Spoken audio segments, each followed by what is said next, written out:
बहुत स्वागत है। अगर आप एक सरकारी स्कूल के सरकारी शिक्षक हैं, टीटी परीक्षा को लेकर पुनर्विचार याचिका माननीय सुप्रीम कोर्ट में दाखिल की गई थी और आप उस फैसले का इंतजार कर रहे थे, तो इस वीडियो को पूरा देख लीजिएगा।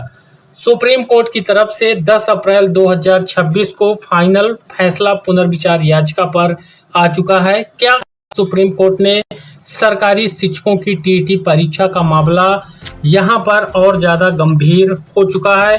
पुनर्विचार याचिका को माननीय सुप्रीम कोर्ट ने खारिज कर दिया है और ये नहीं है कि यह महज देश के एक राज्य के लिए फैसला रहेगा। जितने भी राज्यों ने पुनर्विचार याचिका माननीय सुप्रीम कोर्ट में लगाई थी, उन सभी को खारिज कर दिया गया है। तो ये बेशक ही अब तक का सबसे बड़ा इम्पोर्टेंट अपडेट है सरकारी शिक्षकों की परीक्षा को लेकर। पुनर्विचार याचिका सुप्रीम कोर्ट ने खारिज कर दिया है। वीडियो को पूरा देखिएगा, हम आपको आदेश दिखाएंगे। अपने आदेश में देश के शीर्ष अदालत ने क्या कहा है, यह ऑफिशियल सुप्रीम कोर्ट की तरफ से जो जजमेंट आया है वो आप देख रहे हैं, सुप्रीम कोर्ट ऑफ इंडिया का। यहाँ पर आप देख पाएंगे ये डायरी नंबर है जो याचिका का नंबर था और ये केस नंबर है यहाँ पर, और इस पर 11/4/2026 को फाइनल ऑनलाइन रूप से इसको अपलोड भी कर दिया गया है। ये पेटिशनर नेम है जिन्होंने इस याचिका को पुनर्विचार याचिका को लगाया था। Sanjay Mani Tripathi junior high school teacher हैं, पूर्व माध्यमिक हैं और ये एसोसिएशन ऑफ यूपी के अध्यक्ष भी हैं शिक्षक संगठन के, और रिस्पोंडेंट इन्होंने बनाया था यूनियन ऑफ इंडिया को, और इनकी इस याचिका को डिस्पोज कर दिया गया है सुप्रीम कोर्ट की तरफ से अपना फैसला दे करके।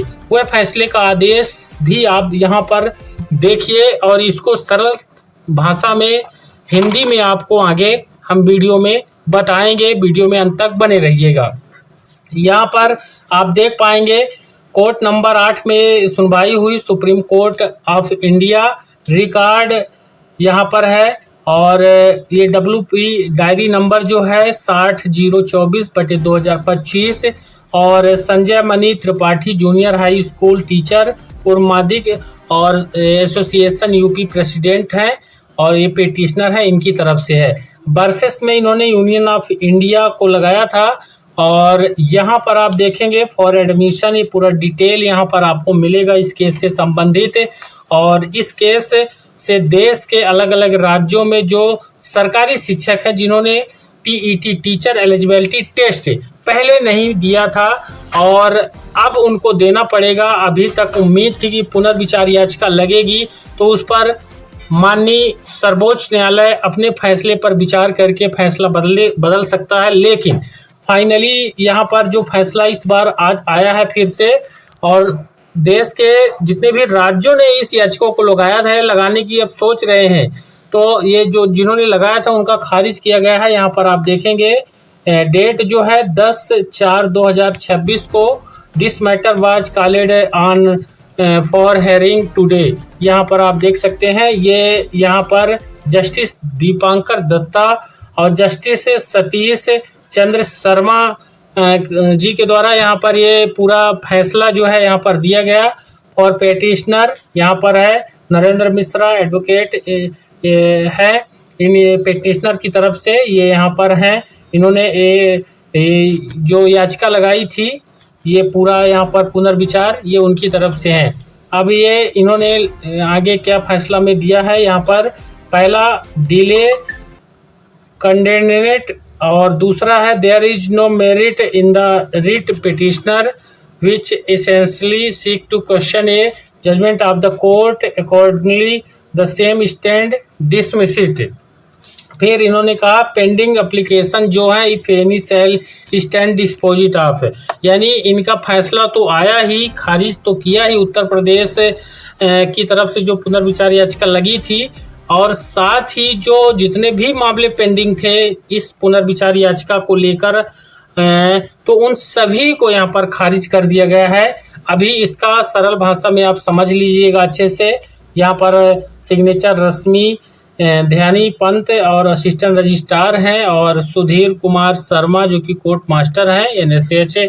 अब इस फैसले को समझिए, ये जो आपने अभी तक देखा ऑफिशियल रिकॉर्ड है। अब आगे समझिएगा फाइनली कि यह जो आपने देखा ये दस्तावेज भारत के सर्वोच्च न्यायालय सुप्रीम कोर्ट ऑफ इंडिया की एक सुनवाई का रिकॉर्ड या आदेश है जो आपने देखा। और इस दस्तावेज में लिखी मुख्य बातों को हिंदी में अनुवाद और सरल मतलब जो है आपको यहाँ पर देखने को मिल जाएगा। पहले नंबर में जो आपको दिखाएं वहाँ पर आदेश में मामला क्या है और किसके बीच है। तो यह एक रिट याचिका है जिसे संजय मणि त्रिपाठी जो उत्तर प्रदेश के जूनियर हाई स्कूल शिक्षक संघ के अध्यक्ष हैं और अन्य लोगों ने दायर की थी। यह केस भारत सरकार के खिलाफ दायर किया गया था। सुनवाई की जो तारीख और जजमेंट है, तो इस फैसले की सुनवाई 10 अप्रैल 2026 को सुप्रीम कोर्ट के 2 जजों की बेंच जस्टिस दीपांकर दत्ता और जस्टिस सतीश चंद्र शर्मा के सामने यहाँ पर हुई है। साथ ही जो तीसरा पॉइंट है और जो फैसला है वो तीसरे पॉइंट में आपको देखने को मिलेगा। यहाँ पर कोर्ट का फैसला ऑर्डर सुनवाई के बाद कोर्ट ने यह आदेश दिया है जिसकी निगाहें देश के अलग अलग राज्यों के शिक्षकों की टिकी हुई हैं। यहाँ पर देखिए, पहली बात इन्होंने बताया है कि कागजात जमा करने या गलतियों को सुधारने में जो देरी हुई थी कोर्ट ने उसे देरी को माफ कर दिया है। ये उनकी तरफ से पिटीशनर की तरफ से जो कागज वगैरह कमी रही हुई। साथ ही दूसरी और सबसे मुख्य बात यहाँ पर देखेंगे, पिटीशनर डिसमिसिट यानी कोर्ट ने कहा है कि इस याचिका में कोई मेरिट यानी दम या कानूनी आधार नहीं है। साथ ही यह याचिका मुख्य रूप से सुप्रीम कोर्ट के ही किसी पुराने फैसले पर सवाल उठा रही थी जिसे कोर्ट ने सही नहीं माना है। इसलिए कोर्ट ने इस याचिका को खारिज यानी रद्द कर दिया है। अब देखिए, ये तो फैसला यहाँ तक हो गया उत्तर प्रदेश के जो शिक्षक संगठन की तरफ से जो याचिका लगाई गई थी उनके उसमें। और तीसरी जो सबसे इम्पोर्टेंट और अहम बात कही गई है यहाँ पर देखिएगा, तीसरी बात पेंडिंग एप्लीकेशंस। इस मामले से जुड़े अगर कोई और छोटे मोटे आवेदन एप्लीकेशन बचे थे तो उन्हें भी अब निपटा हुआ खत्म मान लिया गया है। यानी जितने भी मामले थे इस तरह के, चाहे कहीं के भी हों, किसी भी राज्य के हों, तो यहाँ पर अब वह खत्म माने जाएंगे, यानी उनमें भी यही फैसला लागू हो जाएगा।